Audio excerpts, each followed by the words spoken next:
Hey there. If you've ever looked at English grammar and thought, whoa, that's a lot, you're not alone.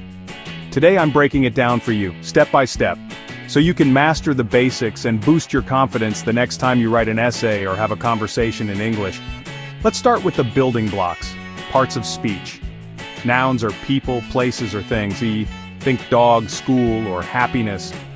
Verbs are action words like run, think, or jump. Adjectives describe nouns like happy, loud, or blue. And adverbs describe verbs often ending in lie like quickly or quietly. Now let's talk about sentences. Every sentence needs a subject and a verb. For example, she dances. Want to make it more interesting? Add an object, she dances ballet. Or an adjective, she dances beautiful ballet. Next up, tenses. English has three main tenses, past, present, and future. Past tense is for things that already happened. I walked.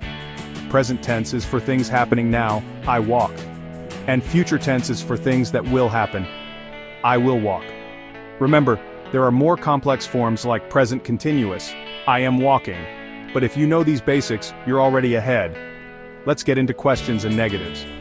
To ask a question, switch the order or add do or does. Do you like pizza? For negatives, add not.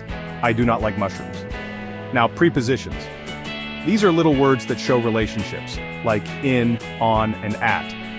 For example, the book is on the table. She lives in New York.